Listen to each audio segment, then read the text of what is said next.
जय हिंद दोस्तों, Sandeep tricky math special YouTube channel में आप सभी का स्वागत है। SSC GD constable 2021। तो जैसा कि आज से कांस्टेबल भर्ती का एग्ज़ाम शुरू हुआ है, तो 16 नवंबर 2021 थर्ड शिफ्ट में पूछे गए सभी प्रश्नों के आंसर जानेंगे। तो आप अंत तक जरूर बने रहिएगा और अपना आंसर मिलाते चलिएगा। और आपका एग्ज़ाम अगर नहीं हुआ है तो किस लेवल से क्वेश्चन आ रहा है, आप इसे देखकर आप तैयारी कर सकते हैं। तो चलिए बारी बारी से देखते हैं प्रश्नों को। और यहाँ पे रीजनिंग से प्रश्न था कि फ्रेंच का संबंध फ्रांस से है, तो वहीं डच का संबंध किससे है? स्वीडन, भारत, हॉलैंड और फिजी। तो फ्रेंच का संबंध फ्रांस से होता है, ये तो मालूम होगा। और तो वहीं डच का संबंध हॉलैंड से हो जाएगा, यानी कि ऑप्शन नंबर जो सी है इसका सही आंसर हो जाएगा। इस प्रकार से क्वेश्चन आया था कि पुस्तक का संबंध पुस्तकालय से है, तो वहीं वृक्ष का संबंध किससे? तो चूंकि हम जानते हैं कि पुस्तक पुस्तकालय में मिलता है, तो वन में वृक्ष मिलता है, तो वन इसका सही आंसर हो जाएगा। और यहाँ पे प्रश्न था कि विषम संख्या चूज करना है, 18, 15, 12 और 22। तो चूंकि आप देखेंगे विषम संख्या, तो विषम संख्या ये नहीं कि आप विषम संख्या ही चूज कर देंगे 15, तो ये बिल्कुल ही गलत होगा। यहाँ पे चूज करना है कि इनमें से कौन सा अलग है। तो ये भी 3 से विभाजित होगा, ये भी 3 से विभाजित होगा और ये भी 3 से विभाजित होगा। तो लेकिन ये 22 जो है ये 3 से विभाजित नहीं होगा, ये 2 से विभाजित होगा। तो डी इसका सही आंसर हो जाएगा। और यहाँ पे प्रश्न है कि 4 का संबंध 19 से है, तो वहीं 7 का संबंध किससे होगा?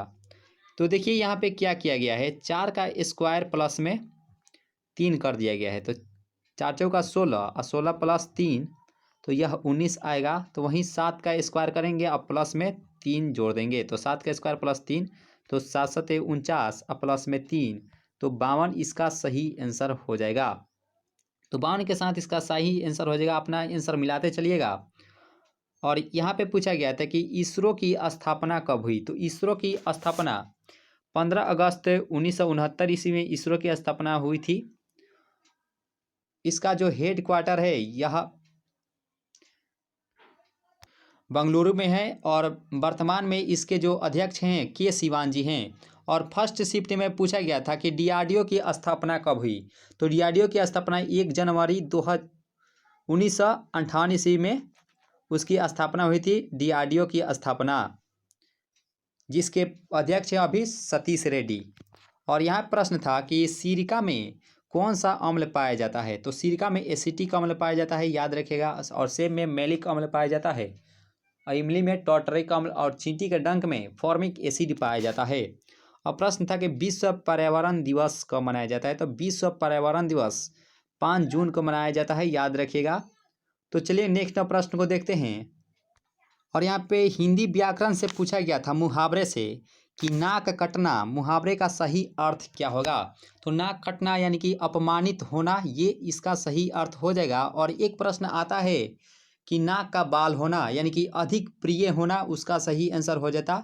लेकिन यहाँ पे पूछा गया था कि नाक कटना मुहावरे का अर्थ तो अपमानित करना। मुहावरे से भी 2 से 3 प्रश्न आ रहे हैं, याद रखिएगा।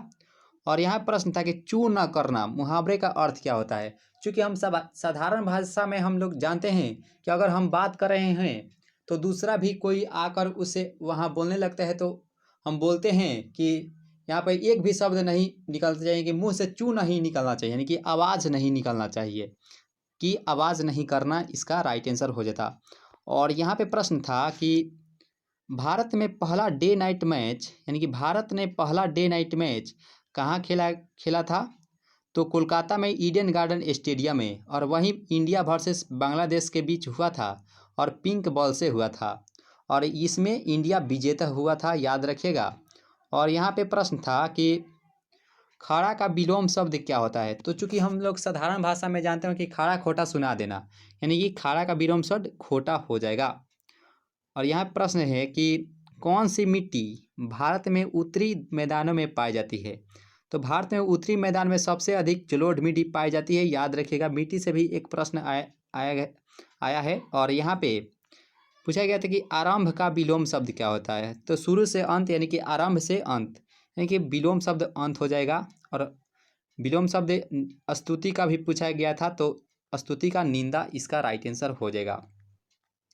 और ये जो प्रश्न है कि डेफ एक्सपो 2020 कहाँ पर हुआ था, तो यह लखनऊ उत्तर प्रदेश में हुआ था।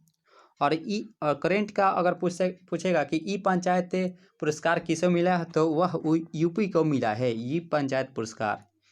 नेक्स्ट प्रश्न है कि चीनी के मूल्य में 20% की वृद्धि हुई है, बताइए कि चीनी की खपत में कितने प्रतिशत की कमी करे कि खर्च उतना ही रहे।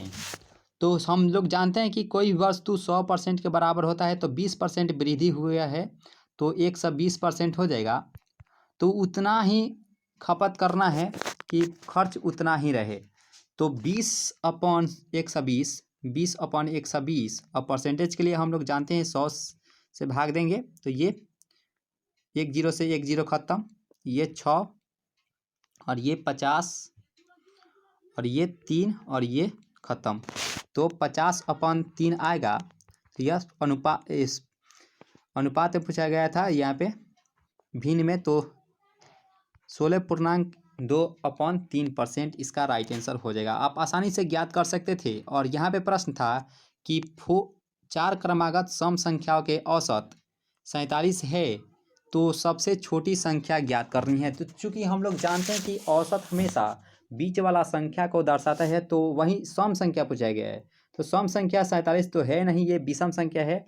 तो चूंकि हम लोग 47 को बीच में लेंगे, तो पहले 44, उसके बाद 46, उसके बाद 48 और उसके बाद 50 लेंगे। तो चूंकि 46 और 48 के बीच 47 आ रही है, 47, तो वहीं पूछा गया है कि सबसे छोटी संख्या क्या होगी। तो छोटी संख्या 44 होगी। अगर वहीं पूछती कि सबसे बड़ी संख्या क्या होगी, तो वह 50 हो जाती। इस प्रकार से आप ज्ञात कर सकते थे। और यहाँ पे औसत से 2 प्रश्न पूछे गए थे, और लाभ हानि से भी 3 प्रश्न पूछे गए थे, और परसेंटेज से भी 3 प्रश्न आए थे, याद रखिएगा। और DI से भी 2 प्रश्न पूछे गए थे। और एक प्रश्न ये भी आया था कि 16 तथा 24 का तृतीयानुपाती क्या होगा। तो तृतीयानुपाती के लिए जो सूत्र होता है दोस्तों, वह B²/A होता है, यानी कि दूसरा का स्क्वायर अपन पहला होगा। तो यह 24 × 24/16, तो 24 × 24/16 जब होगा, तो यह कट कर आता है 36, यानी कि 36 इसका राइट आंसर हो जाएगा। इस प्रकार से ज्ञात कर सकते थे। और यहाँ पे जो प्रश्न है कि त्रिभुज के तीनों कोणों का अनुपात 2:3:5 है, तो सबसे बड़े कोण की मान ज्ञात करना है। तो हम लोग पहले इसके 2A + 3A + 5A लेंगे। और हम लोग जानते हैं कि चूंकि हम जब जानते हैं कि त्रिभुज के तीनों कोणों का मान 180 डिग्री होता है, तो यह तीनों को जोड़ेंगे तो यह 10A हो जाएगा। तो यहाँ पे 180 से 1 0 से 1 0 खत्म, और ये बराबर 18 हो जाएगा। और चूंकि यहाँ पे पूछा गया सबसे बड़े कोण का मान, तो A का मान 18 है, तो 5A, यहाँ पे बड़े कोण का मान 5 है, तो 5 × 10 तो हो जाएगा 5 × 18, सॉरी 18, तो 18×5 90 डिग्री इसका राइट आंसर हो जाएगा, बड़े कोण का मान। इस प्रकार से ज्ञात कर सकते हैं। अगर छोटे कोण का पूछता, तो छोटे के लिए होगा 18 दूनी 36, 36 डिग्री हो जाता। तो दोस्तों इतना ही प्रश्न हमें मिला था। कि अगर इससे अधिक आपको मूल्य मिला होगा, तो आप कमेंट बॉक्स में इसका प्रश्न टाइप कर दीजिएगा इससे रिलेटेड। तो मिलते हैं नेक्स्ट वीडियो में। आज के लिए इतना ही। Thank you.